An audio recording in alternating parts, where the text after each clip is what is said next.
జై మసీకి సబ్కు ప్రార్థన చేసుకుందాం. పరిశుద్ధుడ ప్రేమ కలిగేటువంటి మా ప్రియ పరలోకమందున్న మా కన్న తండ్రి, సర్వోన్నతుడ సర్వాధికారి సమస్తాన్ని కలిగించినటువంటి మా కన్న తండ్రి, మీ ఎదుట ఉన్నాం ప్రభా. మేము మీ మాటల్ని కొన్ని మాటల్ని తండ్రి సరైన రీతిలో తండ్రి విభజించి ఉపదేశించుకొని మాటల్ని తండ్రి మా హృదయ అంతరంగంలో భద్రపరుచుకొని అయ్యా మీకోసం తండ్రి మేము ఏ ఫలాలు మీరు ఫలించాలని ఆశగా తండ్రి మనుషుల వైపు చూస్తున్నారో, అయ్యా సంఘం వైపు చూస్తున్నారో ఆ ఫలాలు మేము ఫలించడానికి తండ్రి మాకు సహాయాన్ని దయచేయమని, మీ కృపలో మమ్మల్ని భద్రపరచమని. ఇదిగో తండ్రి వైరస్ వచ్చి తండ్రి అందరినీ తండ్రిలోకి పరిమితం చేసింది.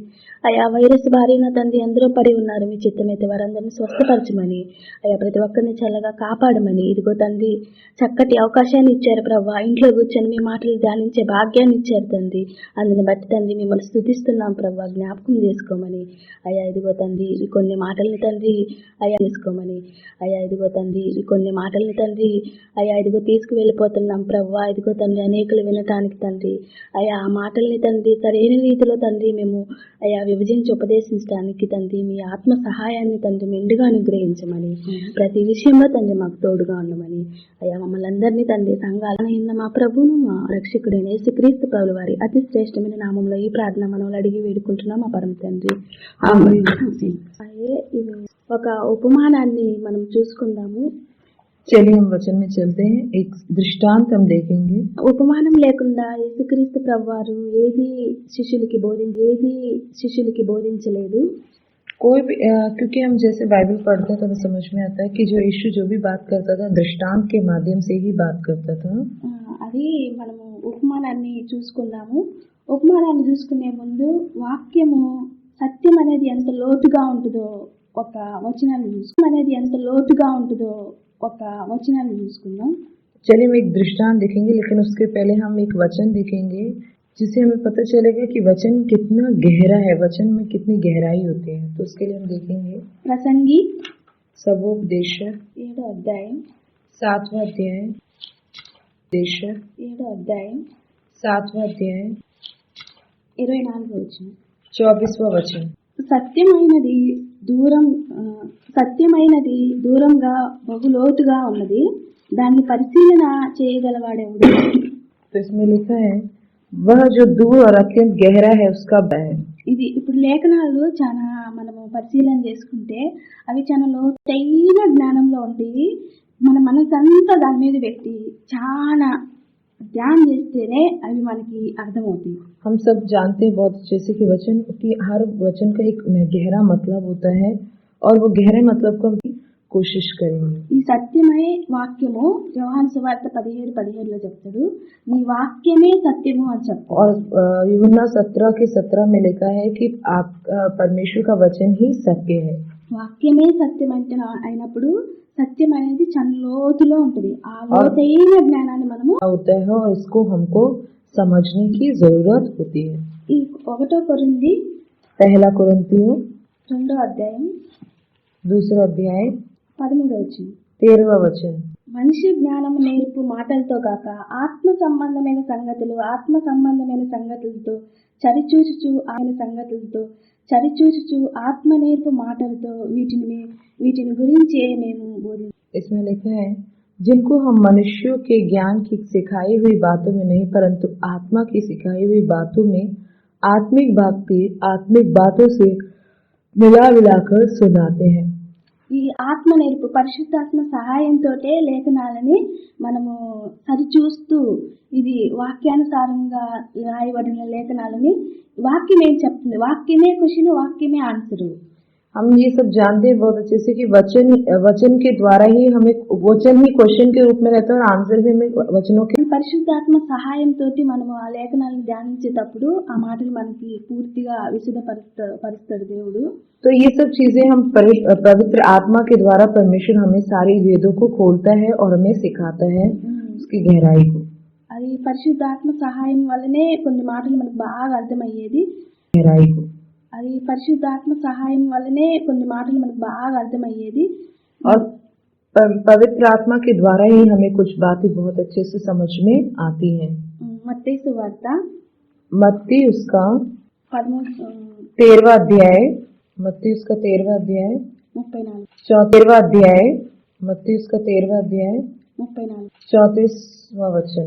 34లో చెప్తుండు, నేను నా నోరు తెరిచి ఉపమాన రీతిగా బోధించేదను, లోకం పుట్టినది మొదలుకొని మరుగు చేయబడిన సంగతులను తెలియజెప్పేదను అని ప్రవక్త చెప్పిన మాట నెరవేరినట్లు యేసు ఈ సంగతులన్నిటినీ జనసమూహములకు ఉపమాన రీతిగా బోధించెను. ये सब बातें यीशु ने दृष्टांतों में लोगों से कही और बिना दृष्टांत वह उनसे कुछ न कहता था। 35 भी पढ़ लेंगे कि जो वचन भविष्यवक्ताओं के द्वारा कहा गया था वह पूरा हो।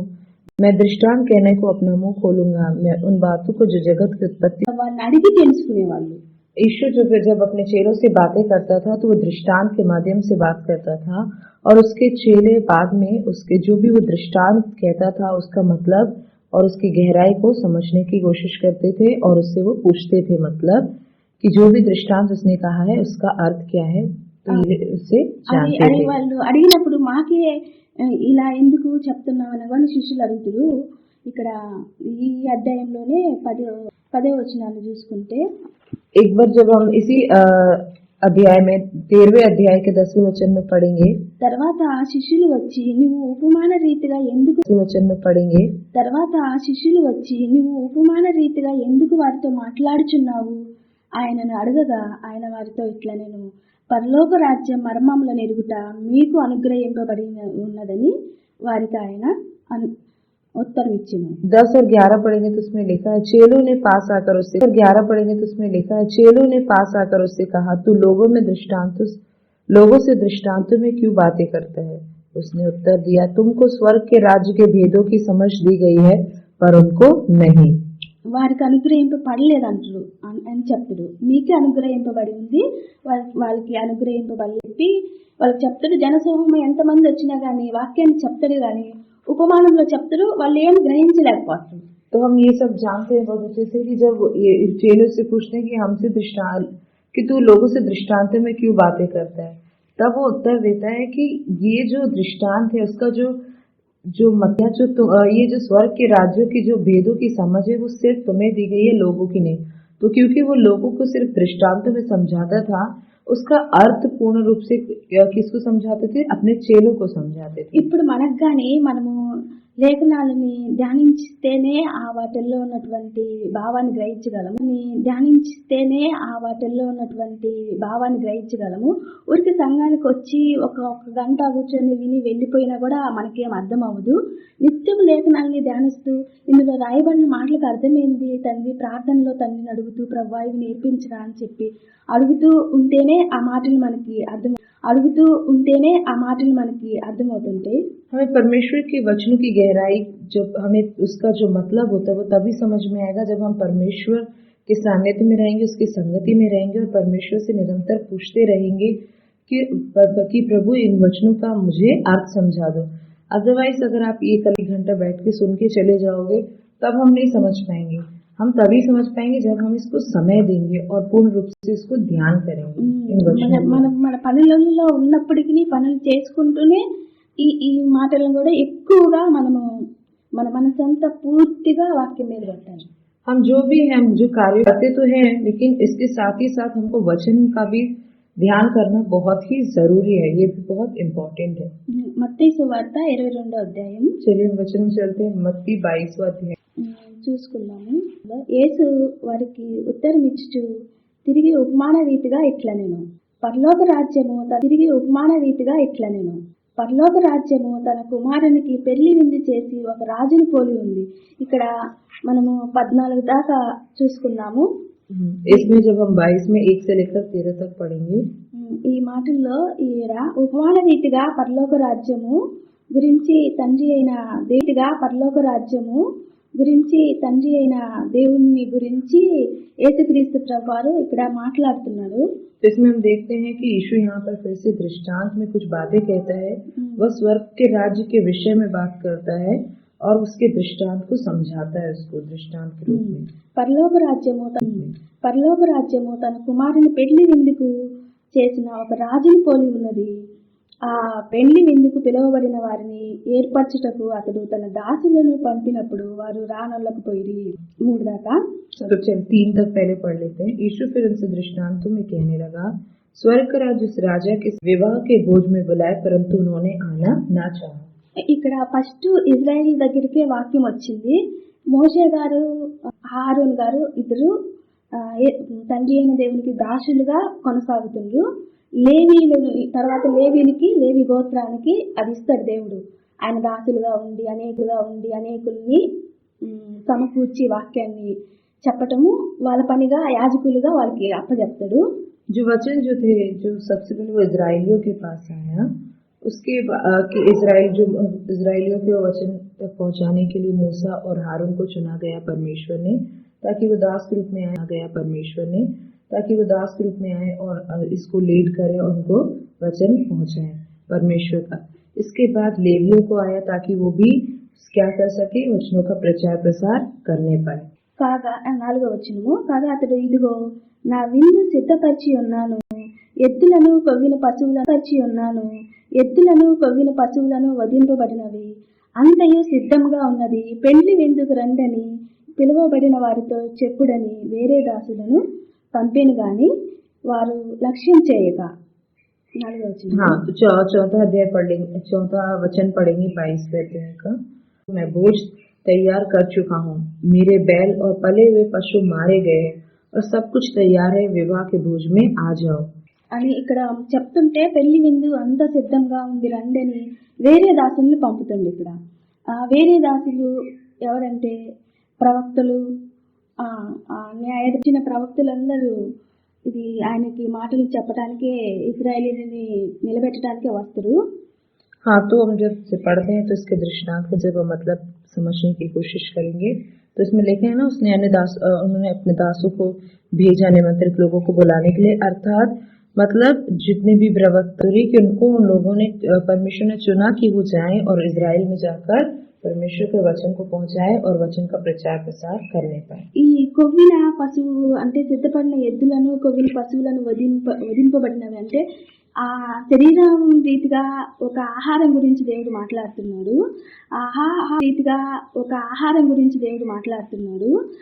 ఆహారము అది ఆత్మ రీతిగా చెప్పబడుతుంది ఇక్కడ.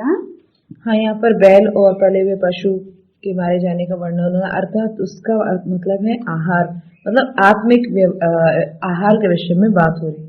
కీర్తనలు 63వ కీర్తన. चलिए हम देखेंगे वचन भजन संहिता उसका 63 और उसका 5. तो उसका 5वां वचन। ఇక్కడ దావీదు గారు ఆయన మాటలు దొరికినప్పుడు దాన్ని ఎలా పోల్చి మాట్లాడుతున్నారు. కొవ్వు మెదడు నాకు దొరికినట్లుగా నా ప్రాణం తృప్తి పొందుచున్నది. ఆయన మాటలు అర్థం చేసుకున్నప్పుడు దావీదు గారు ఇలా మాట్లాడుతున్నారు. ఇక్కడ इसमें लिखा है, मेरा जीव मानो चर्बी और चिकने भोजन से तृप्त होगा और मैं जय जयकार करके तेरी स्तुति करूंगा। అంటే ఆయన మాటలు తండ్రి అయిన దేవుడు स्तुति करूंगा అంటే ఆయన మాటలు తండ్రి అయిన దేవుడు రాయించినటువంటి మాటలు అర్థమైనప్పుడు ఆ మాటల్లో ఉన్న ఆ మధురము అలా ఉంటది. ఈ ఆహారంతో పోల్చాడు దేవుడు. हाँ, तो इसमें हम देखते हैं कि दाऊद राजा ने ये बात कही है कि उसका जो कि मेरा जीव मानो चर्बी और चिकने भोजन से तृप्त, जब वो वचनों की गहराई को समझते हैं, वचनों को मानते हैं, तब जो उसकी जो संतुष्टि है, जो आनंद है, वो ठीक वैसी रहता है जो चर्बी युक्त और चिकने भोजन से खाने से जिस प्रकार जीव हमारा तृप्त होता है, वैसे ही हमें आत्मिक तृप्ति मिलती है जब हम वचनों को देखेंगे। नीति वचन 9వ అధ్యాయము 9वां अध्याय 2వ వచనం. 2रा वचन। పశువులను వధించి ద్రాక్షారసమును కలిపి ఉన్నది, భోజన పదార్థములను సిద్ధపరిచి ఉన్నది, తన పనికత్తెల చేత ప్రజలను పిలవవలసి ఉన్నది. उसने अपने पशु वध करके अपने दाग लगाई है। ఈ పట్టణం అందరి మెట్టుల మీద అది నిలిచి జ్ఞానం లేని వాడా ఇక్కడికి రమ్ము ప్రకటించుచున్నది, తెలివి లేని వారితో అది ఇట్లా చెప్పుచున్నది, వచ్చి నేను సిద్ధపరిచిన ఆహారం భుజించుడి, నేను కలిపిన ద్రాక్షారసమును పానం చేయండి. ఇంకా జ్ఞానం లేని వారై ఉండగా బ్రతకండి అని చెప్పి ఇక్కడ జ్ఞానం గురించి చెప్తూ యేసుక్రీస్తు ప్రభువారిని గురించి ఉద్దేశించి మాట్లాడుతున్నాడు. और उसने आगे भी बढ़ेंगे, उसने अपने सहेलियों सबको बुलाने के लिए भेजा है और वह नगर के ऊंचे स्थानों की चोटी पर पुकारती है, जो कोई बुलाए वो मुड़कर यही आए और जो निर्बुद्धि है उससे वह कहती है आओ मेरे बुलाए वो मुड़कर यही आए और जो निर्बुद्धि है उससे वह कहती है आओ मेरी रोटी खाओ और मेरा मसाले मिलाए हुए दाख मधु को पियो।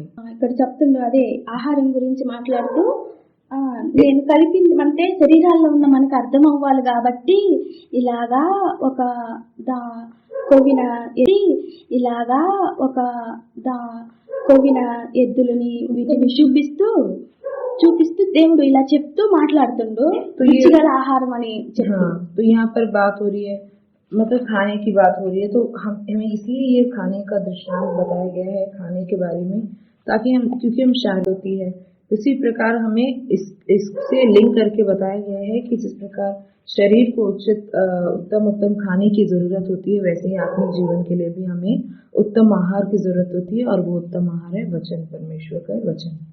ఇక్కడ మళ్ళీ మత్తయి సువార్తకి 22 అధ్యాయం మనం వస్తే चलिए मत्ती उसके 22वें अध्याय में ఇక్కడ కలిపి ఆయన సిద్ధపరిచిన విందుకు రండని ఇలాంటి విందు నేను సిద్ధపరిచానని అంతగా వాళ్ళందరినీ పిలుస్తుంటే వారు ఏం చేశారో ఇక్కడ రాయబడింది 5వ వచనం। हाँ, तो हम देखते हैं कि जब उन्होंने यहाँ पर एक जो दृष्टांत कहा गया है कि एक राजा ने अपने पुत्र यहाँ पर एक जो दृष्टांत कहा गया है कि एक राजा ने अपने पुत्र का विवाह किया और भोजन तैयार करके रखा है और निमंत्रण भेजा है लोगों को। तो देखते हैं हम लोगों ने उस निमंत्रण का क्या जवाब दिया हम देखेंगे। వారు లక్ష్యం చేయక ఒకడు తన పొలమునకును మరి ఒకడు తన వర్తకమునకును వెళ్ళి कोई अपने खेत को तो कोई अपने వ్యాపార్ को। ఇప్పుడు కూడా ఇలాంటి వాళ్ళే ఉంటారు, రండి ప్రభు దగ్గరికి వెళ్దాము, సువార్త వినండి, మనము ప్రభువు ఇంత గొప్ప రక్షణ మనకి ఇచ్చాడు రండి అని పిలుస్తుంటే ఇప్పుడు కానీ వాళ్ళ ఇష్ట ప్రకారంగా వాళ్ళు వెళ్ళిపోతూ ఉంటారు। ఇప్పుడు కానీ అలాంటి మనస్తత్వం ఉన్న వాళ్ళు ఉన్నారు।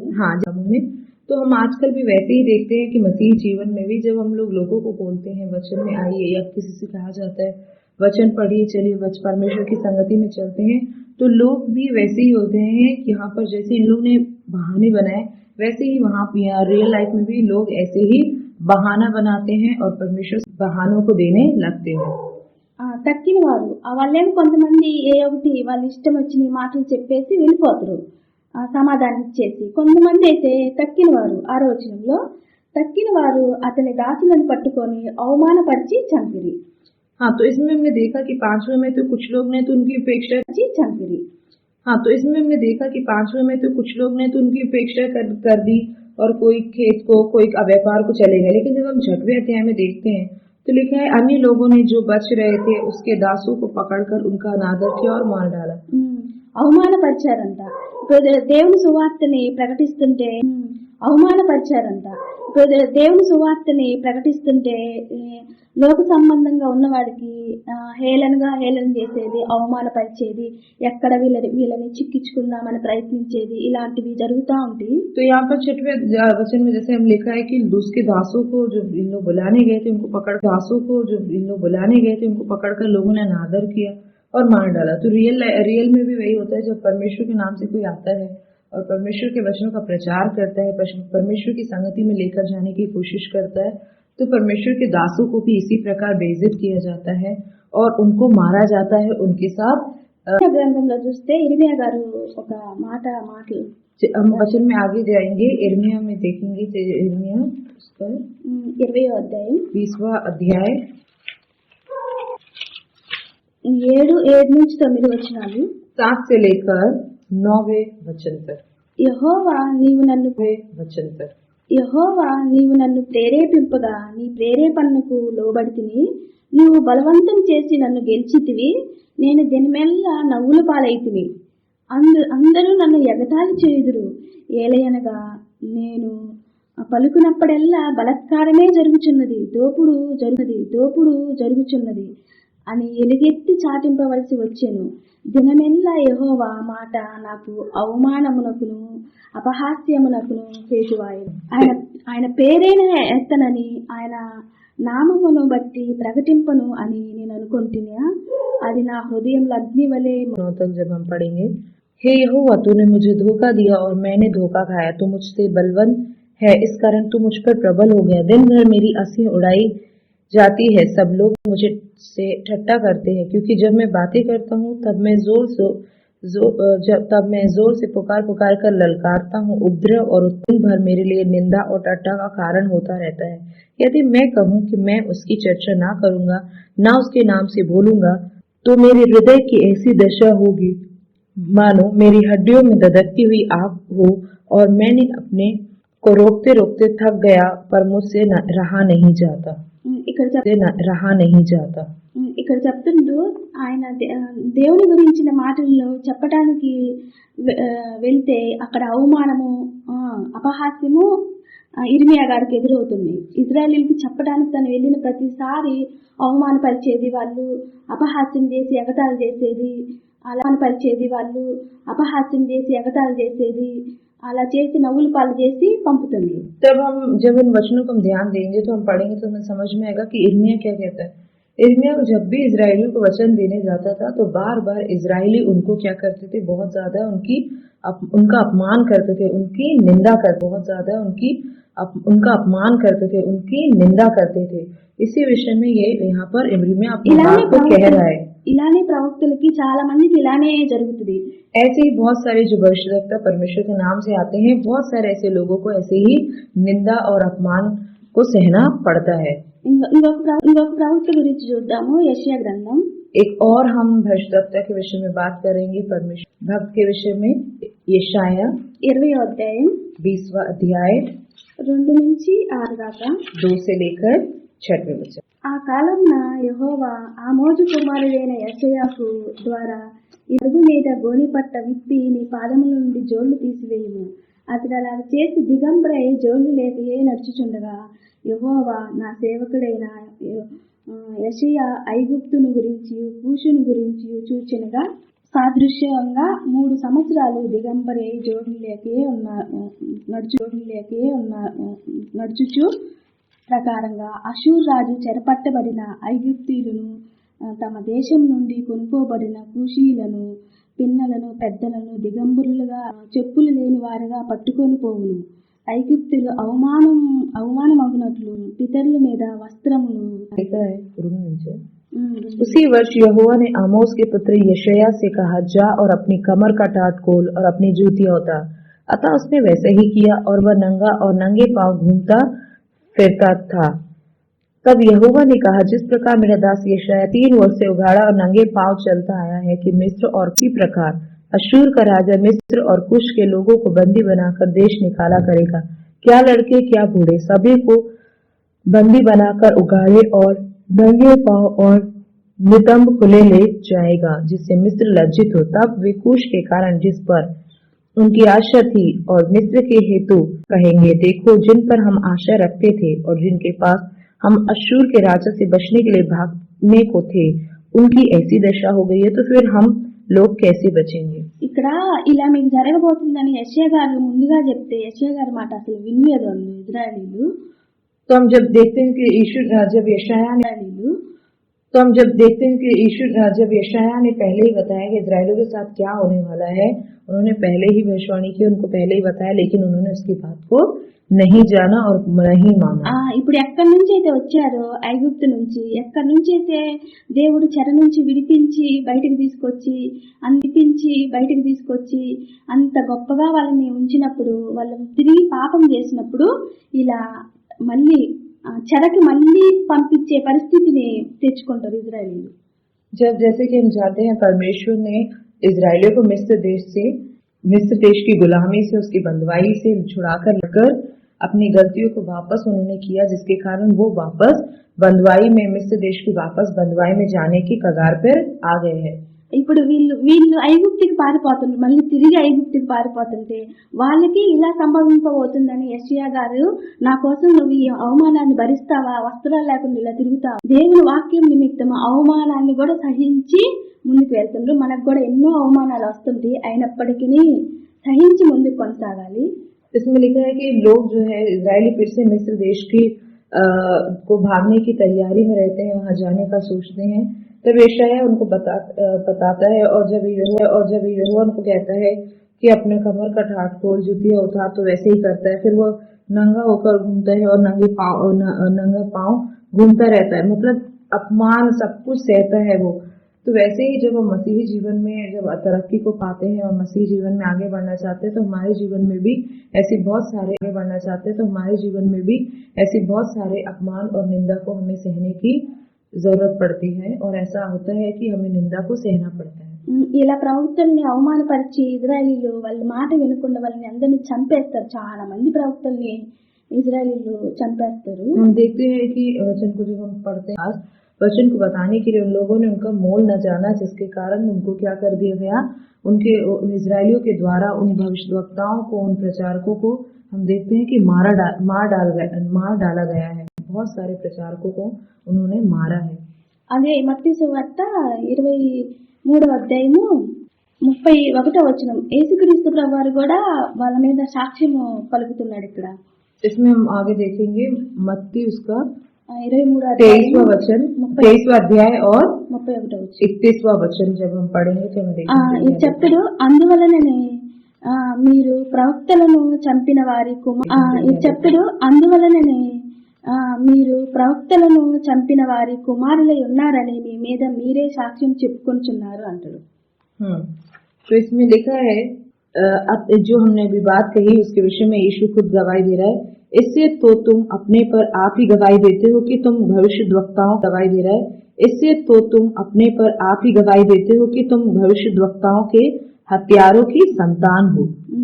ఇక్కడ అనేక ప్రవక్తల్ని ఇజ్రాయేలీకి పంపించిన ప్రవక్తల్ని వాళ్ళు అవమానపరిచి చంపేసినట్లుగా లేఖన భాగాలు మనకి సాక్ష్యం ఇస్తుంది. जब हम वचनों को ध्यान देते हैं तो वचन हमें साक्षी देता है, हमें बताता है कि इजरायलियों के पास जिन बहुत सारे जिन प्रचारकों को भेजा गया था, भविष्यवक्ताओं को भेजा गया था, उन लोगों ने उनकी निंदा की, उनका अपमान किया, साथ ही उनको मार डाला।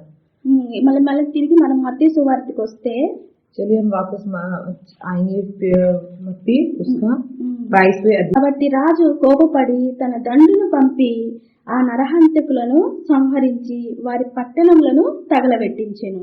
तब इसमें लिखा है तब राजा को क्रोध आया और उसने अपनी सेना भेजकर उन हत्यारों का नाश किया और उनके नगर को फूंक दिया। ఇక్కడ ఆయనకి తండ్రి అయిన దేవుడికి ఆయన కోపపడి దండు होकर है ना क्रोध में आकर अपनी सेना को भेजकर उनकी हत्या करवाई। तो आत्मिक जीवन में जब हम बढ़ते हैं और जो लोग उनको परेशान करते हैं, जो भी वचन में आगे बढ़ रहे हैं या सेवा में जा रहे हैं, उन लोग को जो भी लोग परेशान करते हैं उन लोगों को से भी परमेश्वर बहुत क्रोधित होता है। ఇక్కడ మత్తయి సువార్త 22వ అధ్యాయము 7వ వచనంలోని దండు అంటే ఇప్పుడు ఇజ్రాయేలీల మీదకి 4 రాజ్యాలు దండెత్తి వస్తాయి. फर्स्ट राज्यम बबलोन राज्यम। तो हम जैसे जानते हैं परमेश्वर बहुत क्रोधित होता है और परमेश्वर उन पर क्रोध भी भेजता है। वचन में जैसे कहा गया है, जैसे हम अब जाने तो इजरायलियों के ऊपर 4 राज्यों के लोग उसके ऊपर आक्रमण करते हैं। तो सबसे पहला जो था वो था बेबीलोन రాజైన నెబుకద్నెజర్ గురించి ఒక వచనాన్ని మనం చూసుకున్నాము. तो बेबीलोन ఆయన ఇక్కడ ఇర్మియా గారు మాట్లాడుతూ దేవుడే రప్పించాడు దేవుని దాసుడుగా అని నెబుకద్నెజర్ గురించి ఒక లేఖన భాగాన్ని ఇచ్చాడు. तो इसमें हम इर्मिया ये कहते हैं कि परमेश्वर ने उसको बुलवाया था, तो उसके विषय में हम बात देखेंगे। 27వ అధ్యాయం ఇర్మియా था, तो उसके विषय में हम बात देखेंगे। 27వ అధ్యాయం ఇర్మియా 27वां अध्याय 27 5-6 వచనాలు 5वां और 6वां वचन।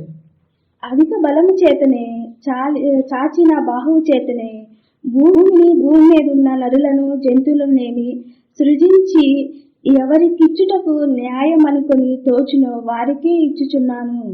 ఇప్పుడైతే దేశములన్నిటినీ నా దాసుడగు బబులోను రాజైన నెబుకద్నెజరు వశం చేయుచున్నాను.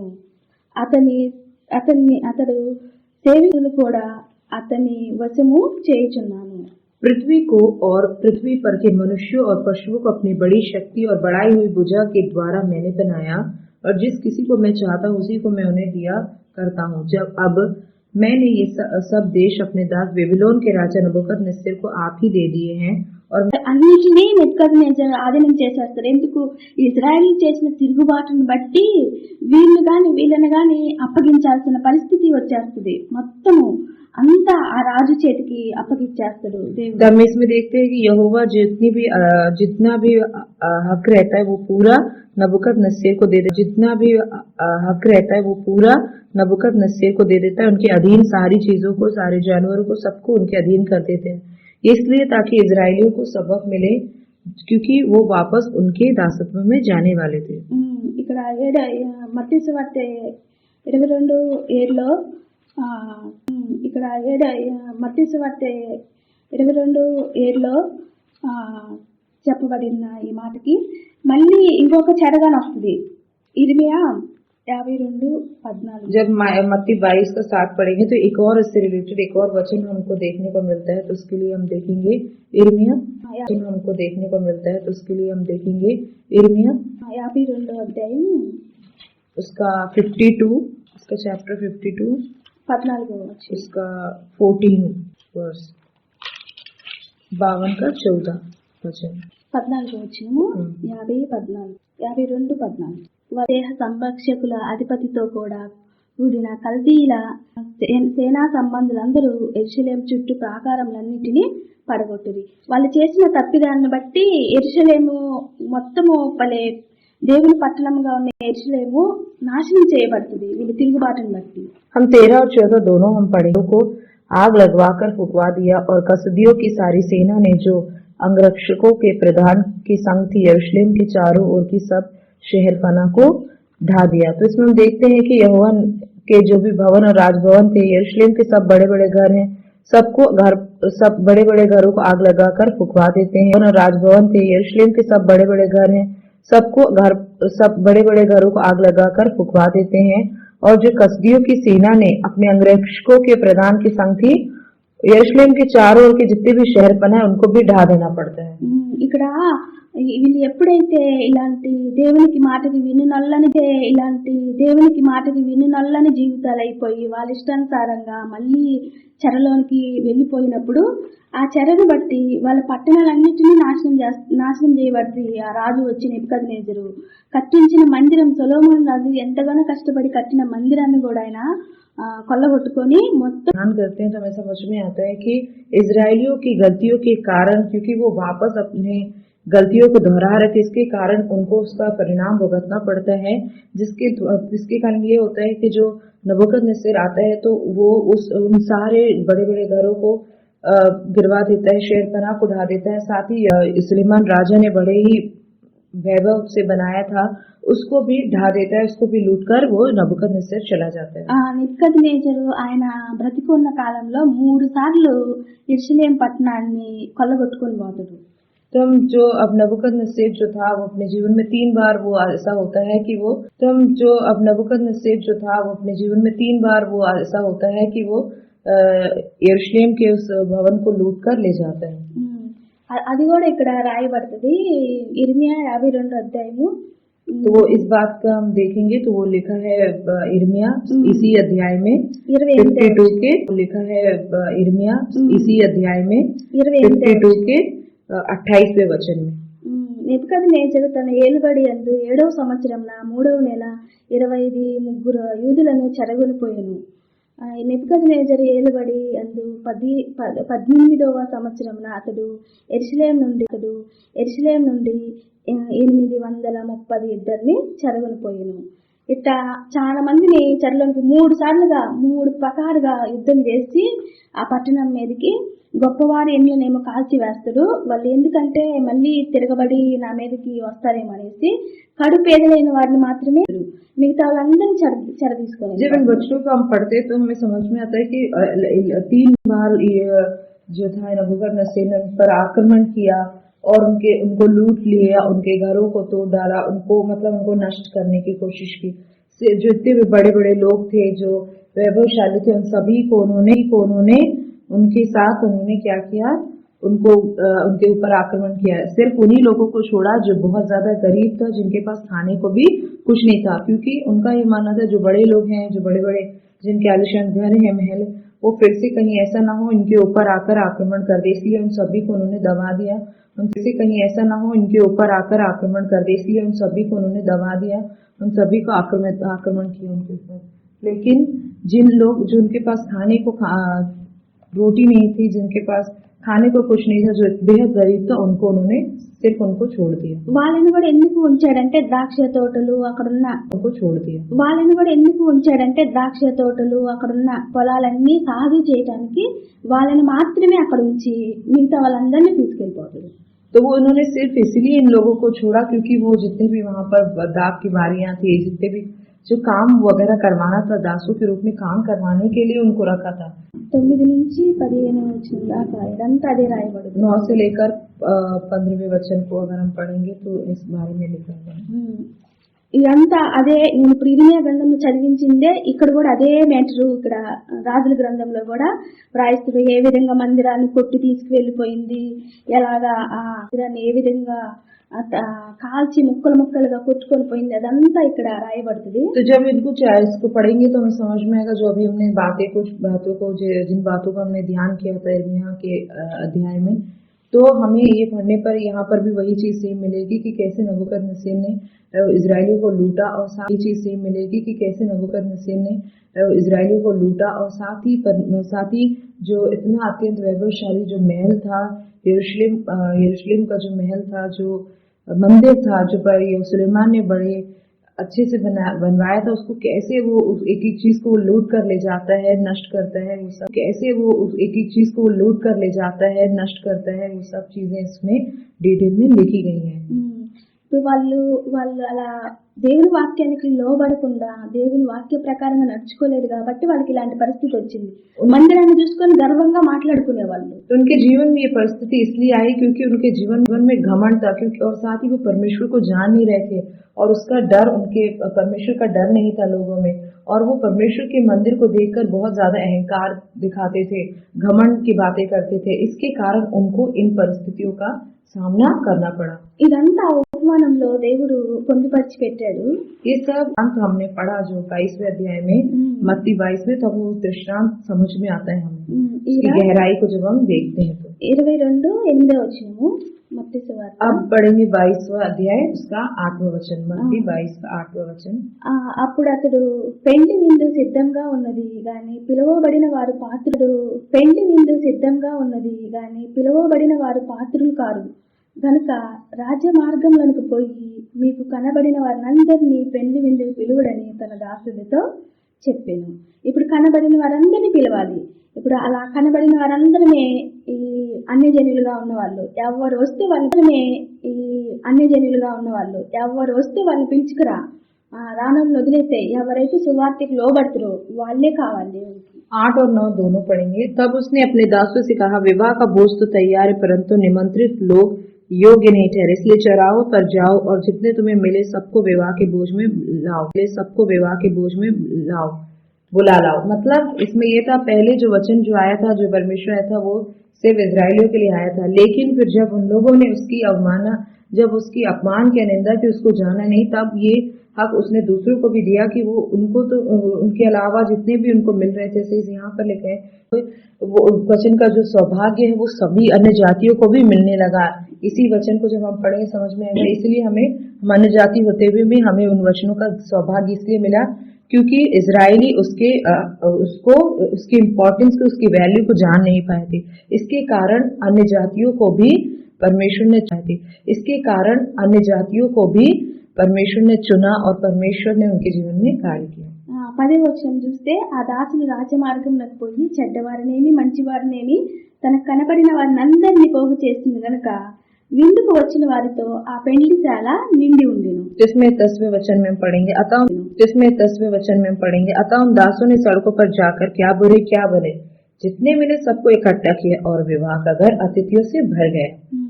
రాజు కూర్చున్న వారిని చూడ లోపలికి వచ్చెను। ఇంక ఇప్పుడు అందరినీ పోగు చేసుకున్నారు, అందరినీ తీసుకెళ్లాడు అక్కడికి। तो यहाँ पर हमने देखते हैं कि जितने भी दास थे, जितने भी सड़कों पर आकर उन्होंने सड़कों पर देखा कि जितने लोग मिलते जा रहे थे उन लोग को लेकर आए। इस प्रकार वो जो विवाह का जो घर था वो क्या हो गया, अतिथियों से पूर्ण रूप से भर गया। ఇప్పుడు పిలుస్తాడు వచ్చి, ఇదిగో మా ఇంట్లో వివాహం అవుతుంది రండి అనేసి అందరినీ పిలుచుకుంటారు. పిలుచుకున్నప్పుడు వాళ్ళకి ఎంతమందిని అయితే పిలుస్తారో అంతమంది ఎవరో వాళ్ళు వెళ్ళరు, మమ్మల్ని పిలవలేదు మేము ఎందుకు వస్తాం అంటారు. शादी का अगर जब रहता है तो जब बुलाने जाते हैं तो जितने लोगों को बुलाया गया वही आते हैं और जिनको नहीं बुलाया गया वो नहीं आते, इसलिए क्योंकि वो ये बोलते हैं क्योंकि हमें आमंत्रण नहीं मिला, इसी के कारण लोग आते नहीं है। सिर्फ जिनको निमंत्रण मिला है वही आते हैं। అయితే ఇక్కడ భూమి మీద వాళ్ళ బంధువులు ఎవరో వాళ్ళనే పిలుచుకుంటారు, కానీ పరలోకపు తండ్రికి అందరూ కావాలని అందరిని పిలుస్తున్నారు. हम देखते हैं तो ये जब यहाँ पर विवाह होता है सांसारिक जीवन में हम देखते हैं तो लोग अपने ही रिश्तेदारों को, अपने ही पहचान वालों को बुलाते हैं, क्योंकि लिमिट रहता है उसका कि इतने लोगों को बुलाना है, तो इसलिए हम लोग अपने रिश्तेदारों को, अपने पड़ोस सबको नहीं। लेकिन हमारा परमेश्वर जो है परम प्रधान परमेश्वर है, वो ये चाहता है कि वो स्वर्ग में सारे लोगों को जगह दे, वहां पर कोई लिमिट नहीं है, तो इसलिए चाहता है ज्यादा से ज्यादा लोगों को अपने पास बुलाना चाहता है, इसलिए वो चाहता है सबको बुला ले। చెడ్డవారినేమి మంచివారినేమి అందరినీ పిలుస్తున్నాడు దేవుడు సువార్త ప్రకటన ద్వారా. वो परमेश्वर వారినేమి మంచివారినేమి అందరినీ పిలుస్తున్నాడు దేవుడు సువార్త ప్రకటన ద్వారా. वो परमेश्वर सभी वचनों के माध्यम से सभी को, चाहे वो बुरे हो या भले, सभी को अपने पास बुलाता है। అందరిని పిలుచుకొని అందరినీ తీసుకువెళ్ళాలన్నది దేవుని वो ये संकल्प। तो परमेश्वर का ये संकल्प रहता है कि वो सारे लोगों को बुलाए और अपने साथ लेकर जाए। ఇప్పుడు ఆ పెళ్లి అంటే ఇప్పుడు ఇక్కడ పరలోకానికి తీసుకువెళ్ళిపోయిన తర్వాత అక్కడ గురించి ఒక మాట ఇక్కడ రాయబడింది 11వ వచనము. जब वो लेकर जाते हैं स्वर्ग तक, तब हम उससे रिलेटेड एक चीज हम देखेंगे। వస్త్రం ధరించుకొనని ఒకరిని చూసి, స్నేహితుడా పెండ్లి వస్త్రం లేక ఇక్కడికి ఎలాగూ వచ్చితివని అడుగగా వాడి మౌని అయి ఉండెను. అంతట రాజు, నీవు వీని కాళ్ళు చేతులు కట్టి వెలుపటి చీకటిలోనికి త్రోసివేయండి, అక్కడ ఏడుపును పండ్లు కొరుకుటయు ఉండునని పరిచారకులతో అని. तो 11वें वचन से जब हम पढ़ेंगे 14वें अध्याय तक, इसमें लिखा है, जब राजा अतिथियों को देखने भीतर आया तो उसने वहां एक मनुष्य को देखा जो विवाह का वस्त्र नहीं पहने था। उसने उससे पूछा, हे मित्र, तू विवाह का वस्त्र पहने बिना यहाँ क्यों आ गया? उसका मुंह बंद हो गया। तब राजा ने सेवकों से कहा, इसके हाथ पांव बांध कर उसे बाहर अंधियारे में डाल दो, वहाँ रोना और दांत पीसना होगा, क्योंकि बुलाए हुए तो बहुत है परंतु चुने थोड़े हैं। ఇక్కడ చెప్తుండే పెళ్లి వస్త్రము లేక ఎలా వచ్చావు ఇక్కడికి అంటుండు. అంటే మనం పిలిచాడు కానీ మనం ఆంతన వెళ్ళిపోకూడదు. ఇక్కడ మనల్ని సరి చేసుకొని ఆ వస్త్రాన్ని యేసుక్రీస్తు ప్రభువారి రక్తంలో కడగబడి బాప్తిసం ద్వారా రక్షణ వస్త్రాన్ని ధరించుకొని నీతి క్రియలు, ఆయన వాక్య సంబంధమైన క్రియలతోటి మనల్ని మనం అలంకరించుకుంటేనే ఆ వస్త్రం మనకి ధరింపబడుతుంది. यहाँ पर जैसे लिखा है यहाँ पर कि राजा जब अतिथियों को देखने जाता तो एक मनुष्य को पाता है, पूछता है कि तुम बिना विवाह के वस्त्र पहने हुए कैसे आ गए?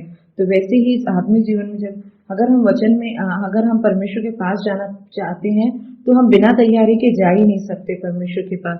तो हमें पूर्ण रूप से तैयारी में रहना है, अपने कार्यों को, अपने आचरण को सही करना है, नीति के मार्ग में चलना है, साथ ही बपतिस्मा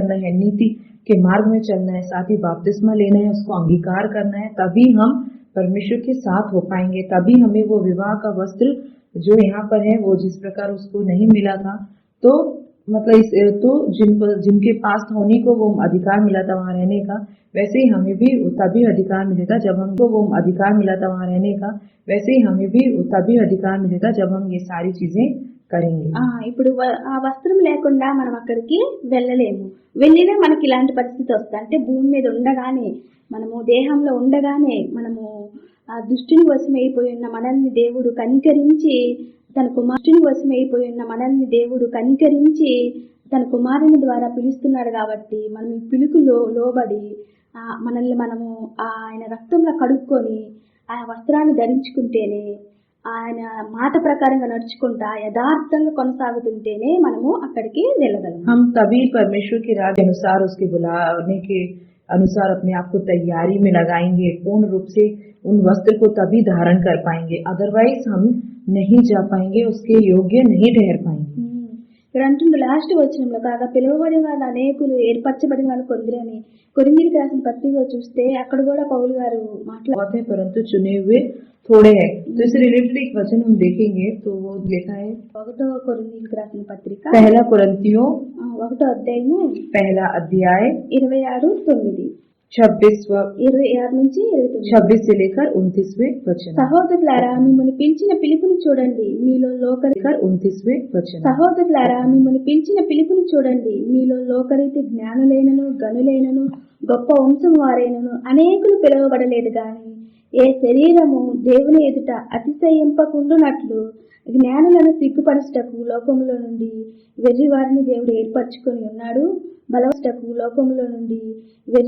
దేవుడు ఏర్పరచుకొని ఉన్నాడు బలవంతులైన వారిని సిగ్గుపరచుటకు లోకములో బలహీనులైన వారిని దేవుడు ఏర్పరచుకొని ఉన్నాడు ఎన్నికైన వారిని వ్యర్థం చేయుటకు లోకంలో నీచులైన వారిని తృణీకరింపబడిన వారి ఎన్నిక లేని వారిని దేవుడు ఏర్పరచుకొని ఉన్నాడు हे भाइयों अपने बुलाए हुए जाने को तो सोचो कि शरीर के अनुसार बहुत ज्ञानवान ना बहुत सामर्थ्य ना बहुत कुलीन बुलाए गए परंतु परमेश्वर ने जगत के मूर्खों को चुन लिया है कि ज्ञानवानों को लज्जित करे और परमेश्वर ने जगत के निर्बलों को चुन लिया है कि बलवानों को लज्जित करे और परमेश्वर ने जगत के नीचों और तुच्छों को वरन जो है भी नहीं उनको उन्हें जो है व्यर्थ ठहराए ताकि कोई प्राणी परमेश्वर के सामने घमंड ना करने पाए। ఎన్నికైన వారిని దేవుడు ఏర్పరచుకున్నాడు परमेश्वर चुने हुए लोगों को ఎన్నికైన వారే కానీ వాళ్ళు అంత దేవుని వాక్యానికి లోబడలేదు అందుకే అన్ని జనుల దగ్గరికి సువార్త हाँ तो हम जैसे जहाँ बहुत ही चुने हुए बहुत कम तो देखते हैं कि जो इजरायलियों के पास सबसे पहले आया था वचन और परमेश्वर ने उनकी निमित्त आया लेकिन उन लोगों ने उसकी उनकी इम्पोर्टेंस को नहीं जाना जिसके कारण परमेश्वर को अन्य जातियों के पास आना पड़ा उनको चुनना पड़ा। ఈ వస్త్రం గురించి కూడా చాలా లేఖన భాగాలు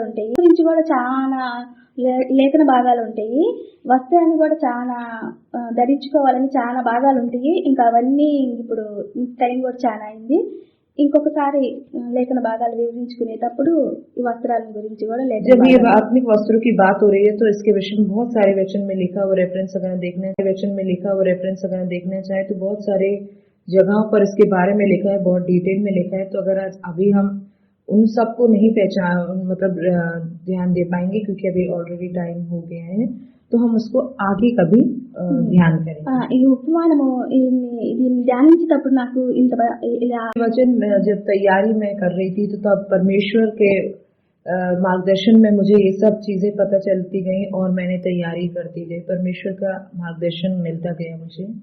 ఈ కొద్ది వచనం ఇంతటితో ముగిస్తున్నాము तो ये परमेश्वर इन वचनों को आशीष दे आमीन। చిన్న ప్రార్థన చేసుకుందాం